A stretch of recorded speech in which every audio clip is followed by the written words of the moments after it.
अस्सलाम वालेकुम, welcome back to my channel. कैसे हैं सब? आई होप सब ठीक हैं, खैरियत से। अल्हम्दुलिल्लाह हम लोग भी बिल्कुल ठीक ठाक हैं। अच्छा, मैंने आपको अपने लास्ट ब्लॉग में बताया था कि आप लोगों ने धनिया और पुदीना किस तरीके से फ्रिज में आप रखेंगे तो वो फ्रेश रहेगा।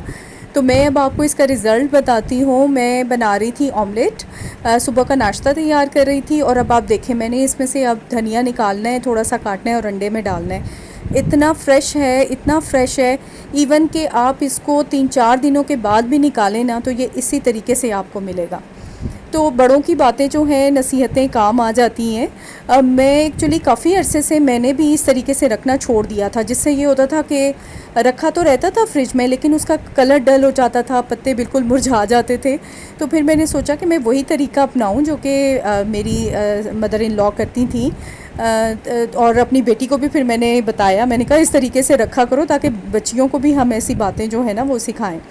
अच्छा जी, मैं जा रही थी बाज़ार, क्योंकि जैसे कि आपको मेरे वीडियो के टाइटल से भी पता चल रहा होगा कि गुड न्यूज़ है। और गुड न्यूज़ क्या है? वो ये है कि मेरी बहन जो हैं वो माशाल्लाह माशाल्लाह वो दादी बन गई हैं, और मेरे भांजे की बेटी हुई है माशाल्लाह। तो मुझे उसके लिए कुछ चीज़ें लेनी थी, लेकिन बस वो ये था कि कुछ दिन अभी थे उसकी पैदाइश में, लेकिन अब अल्लाह ताला की मर्ज़ी होती है कि अल्लाह ताला जिस रूह को जब भी दुनिया में भेजना चाहे, तो इसमें हमारा इंसान का अपना कोई अमल दखल है नहीं। तो मैं भी थोड़ी रिलैक्स थी, मैंने कहा अच्छा चलें अभी तो कुछ दिन बाकी हैं तो मैं आराम से मैं शॉपिंग कर लूँगी। लेकिन फिर उसने मुझे बताया कि नहीं, मतलब जल्दी वो हो गया है सब कुछ। तो मैं तो फिर भागी, क्योंकि मुझे उसे देखने जाना था और इस तरह मुझे जाना अच्छा नहीं लग रहा था कि मैं उसको देखने जाऊँ और उसके लिए कुछ लेके ना जाऊँ। तो मैंने अपने हस्बैंड को कॉल की ऑफ़िस, मैंने कहा मैंने आना है और आप मेरे साथ चलें और हम थोड़ी सी शॉपिंग कर लेते हैं। तो मैं इधर आई और मैंने बस जो मेरी समझ में आया मैंने कुछ थोड़ा बहुत ले लिया। चलें, देने दिलाने का काम तो चलें बाद में भी चलता रहेगा। तो ये एक्चुअली इतने बड़े बड़े, ये कह रहे थे कि 3 to 6 मंथ्स के बच्चों के ये कपड़े हैं। तो जो न्यूली उनके थे, बॉर्न न्यू बॉर्न बेबीज़ के थे, वो तो फिर ऐसे ही होते हैं ना कि जैसे बस छोटी सी शर्ट्स होती हैं या किसके कहने चाहिए, मतलब हल्के कपड़े के होते हैं। तो वो खैर मैंने ले लिए थे, मैंने कहा चलें अभी शुरू के दिनों में जो है ना ये कपड़े इसी तरीके के काम आते हैं। तो वो मैंने लिए। फिर मेरे बच्चों को कुछ शर्ट्स लेनी थी, पैंट्स लेनी थी, तो वो हम लोग इधर आ गए। और फिर मुझे जाना था, मैं किसी और के लिए भी मुझे गिफ़्ट लेना था, लेकिन वो मैं आपको अपने नेक्स्ट व्लॉग में बताऊंगी कि मैंने किसके लिए गिफ़्ट ख़रीदा। और आगे का जो हमारा जो भी प्लान है वो मैंने आपसे शेयर करना था। अच्छा, मुझे ना बहुत क्रॉकरी मुझे बहुत अच्छी लगती है, डिफरेंट कलर्स की हो जाए और डिफरेंट डिज़ाइन की क्रॉकरी। अब जैसे ये मुझे बड़ा अच्छा लग रहा था लेने के लिए, और बड़ी अच्छी इसमें ये देखें पार्टीशन हुई हुई है, कुछ भी इसमें चटनी रख सकते हैं डिफरेंट किस्म की।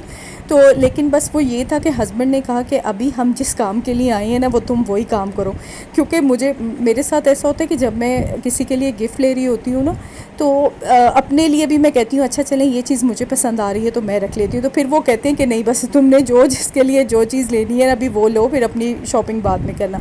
कहते भी वो ठीक है इस वजह से कि देखें इतना तो अब अफोर्ड भी नहीं हो सकता ना कि मैं अब अपनी भी चीज़ें लेनी शुरू कर दूँ। लेकिन मुझे इस चीज़ का बस दुख रहता है कि ये चीज़ बिक जाएगी और फिर पता नहीं कि मुझे मिलती है बाद में या नहीं। तो एनीवे मैंने ये यहाँ से छोटी मोटी कुछ चीज़ें ली थी। मैं आपको बताऊंगी सारा, अभी नेक्स्ट सब आपको बताऊंगी।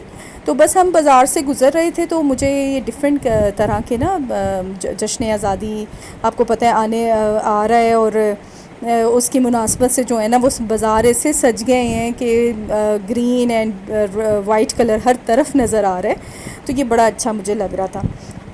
तो बस इस दिन बहुत गर्मी थी, वेंसडे का दिन है, और इतनी गर्मी थी कि बस दुआ कर रही थी कि बारिश आ जाए। हब्स हो जाता है ना, बहुत ज़्यादा पसीना और हब्स होता है। तो बस मैं घर आई, घर आके मैंने चाय पी। सबसे पहले चाय पी के फिर हम लोगों ने तैयारी की और मैंने कहा कि बस मैं तो अपनी बहन के घर जाऊँ। लेकिन ये था कि बहुत देर से मैं पहुंची थी 9 बज गए थे। 9 बजे हम लोग पहुंचे और फिर मैंने छोटी सी नन्ही मुन्नी प्यारी सी बेटी को देखा अपने भांजे की। तो माशाल्लाह मुझे वो दिन याद आ रहे थे। मैंने कहा मैं हमारे सामने ये बच्चे पैदा हुए मेरी बाजी के, और हम इनको इतना संभालते थे। उस वक्त मेरी शादी नहीं हुई थी। तो बस ये बच्चे हमारे सामने हमने अपनी गोदों में पाले हैं और अब इनके भी बच्चे हो गए, और वो इतनी मुझे माशाल्लाह प्यारी लग रही थी कि बस दिल अब घर आ गए, लेकिन दिल यही चाह रहा था कि उसको बार बार उसको देखने के लिए जाए। तो मैंने अपने भांजे से बल्कि कह रही थी, मैंने कहा मैं तो अब इसके लिए आया करूँगी ना देखने के लिए, मैं भी दादी बन गई हूँ भाई।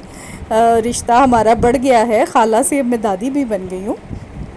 तो बस ये मेरी जो भांजियाँ हैं जो कि फुप्पो बन चुकी हैं, वो केक लेके आई थी उसके लिए, और मैंने बस जो मैं छोटे मोटे जो मेरे गिफ्ट्स थे वो मैंने उसको दे दिए। तो बहुत खुश हुए वो लोग। ये देखें जी, छोटी सी प्यारी सी ये दादी ने उठाई हुई है। दादी भी बड़ी यंग दादी है, मेरी बहन बिल्कुल दादी नहीं लगती। तो अच्छी बात है कि दादी भी हों और आप लगें भी ना कि दादी हैं आप। बस ये आई होप आपको व्लॉग अच्छा लगा होगा मेरा। लाइक करें, सब्सक्राइब करें, शेयर करें और कमेंट करें। और सब्सक्राइबर बढ़ क्यों नहीं रहे भाई, कम होते जा रहे हैं। तो एनीवे चलें जी, फिर मिलती हूँ नए व्लॉग में, और अपना ढेर सारा ख्याल रखें। टिल देन टेक केयर, अल्लाह हाफिज़।